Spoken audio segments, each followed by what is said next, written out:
I've never seen anything like it. I mean, it's catastrophic, frankly. There's a lot of people who, for the first time, in rural communities like in Northallerton and Richmond, who are abandoning the Conservatives and looking elsewhere because they just can't cope anymore. If we lose Richmond, I mean, we'll hold basically nothing. Rishi Sunak's seat has been a Conservative stronghold for near a century.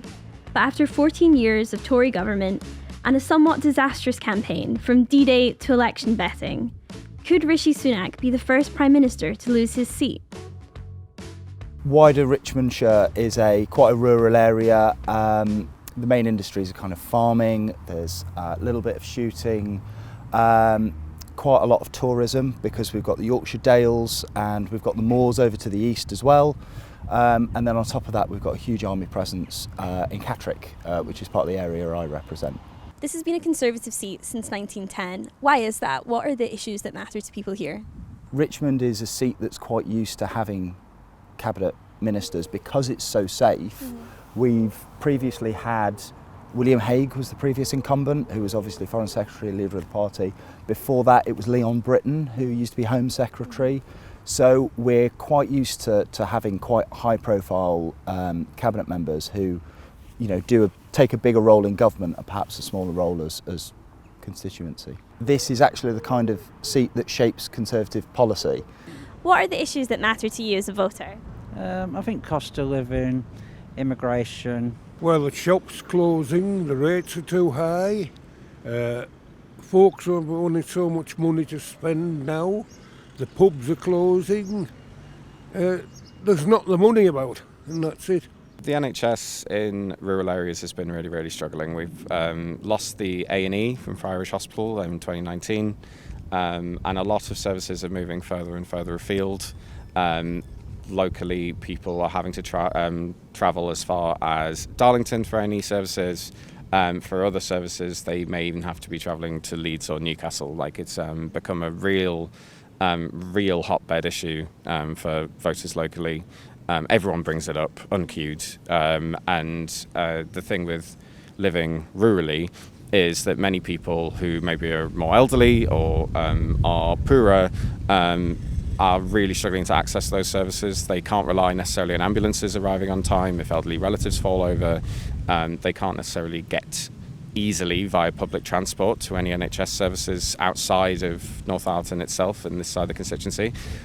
So, you know, that kind of rural living is really compounding the national crises that everyone's facing. Everyone is concerned about the future of the hospital, and I'm standing to make sure that they've got that voice and that we can protect our NHS services in rural communities. And we're in a military constituency, and earlier before we started filming we were talking about how the cost of living crisis has affected military families in particular. Can you tell us a bit about that? Yeah, I think our military and their families and veterans have all been just incredibly let down over the last 15 years. We've been hollowing out our forces. We've lost 40,000 personnel, 1 in 5 of our Navy ships. But it's not just about the actual state of the military itself, but how we treat those who serve. There was a recent Kerslake review into military housing.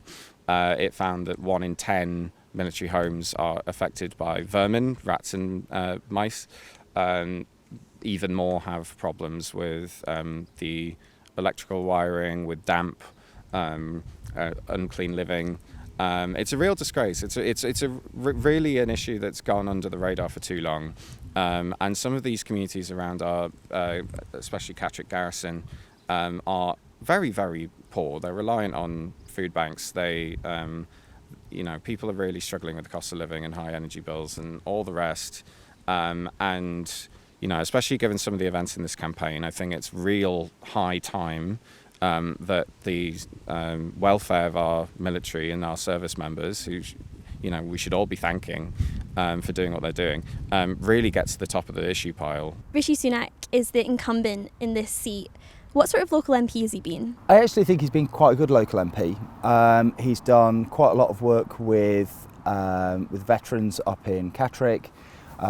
He's helped save the hospital. This is before he was Chancellor.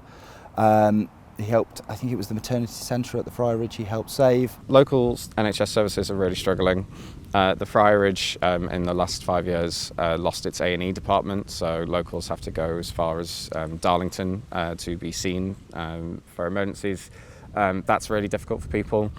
We can't guarantee that ambulances will arrive on time if people take a stumble. Rishi Sunak, the Prime Minister, is the MP for this seat. What sort of MP has he been? Absent. He got drafted into a safe seat. He's from the South Coast.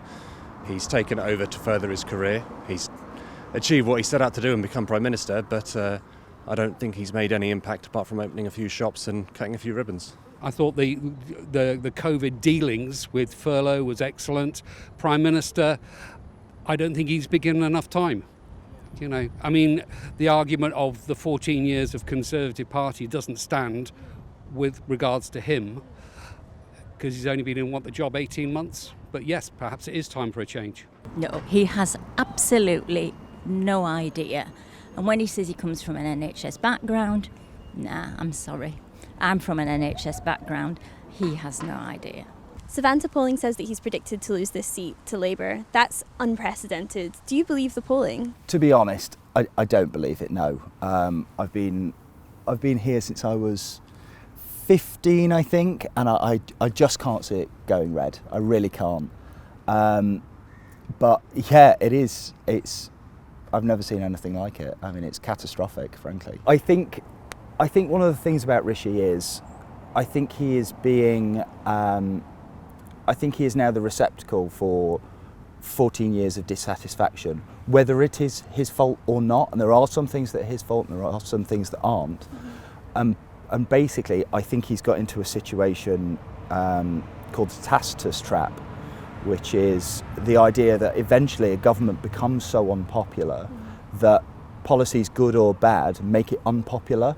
Whatever it does makes it more unpopular. And I do think after 14 years, that's the position the Conservatives are in. I think the thermostat of public opinion is basically completely set against us, because we've been in government for so long that the solutions that we are now coming up with are to problems that people feel are our fault, and sometimes they are. So I think that's why. It's something that has been shocking locals as much as the campaign here. This has been a seat, bar one by-election, I think, in the 80s. This seat has been solidly Conservative for over 100 years.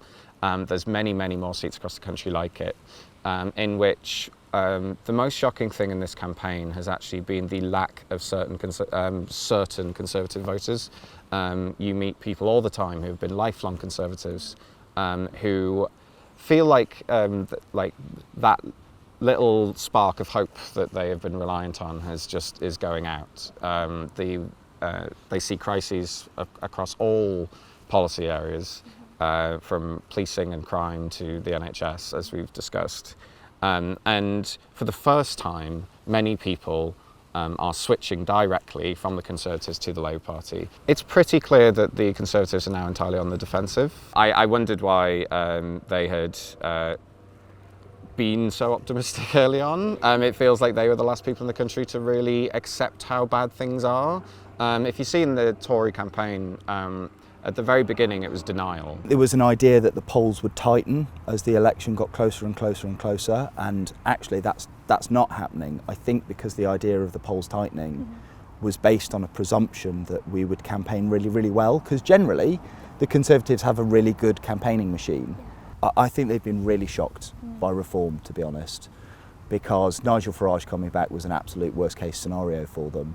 And Nigel Farage is kind of the perfect populist because he's never been tainted by power. It's interesting because our future is going to be shaped by this election, not just in terms of the MPs, but in terms of the leadership candidates who are returned.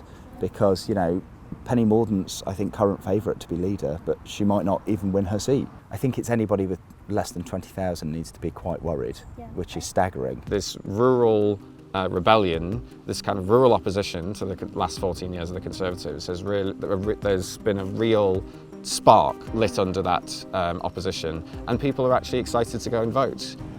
I always voted Conservative, but I'll never do it again. I'm going to vote for Labour Democrat. Really? Are you going to vote for? let's have them in and see what they can do. It would be phenomenal to see him lose his seat and make sure that people in safe seats no longer expect that they've got the vote of the local people without actually earning it. He's the old adage, in my opinion, some people are born to lead, and he wasn't one of them.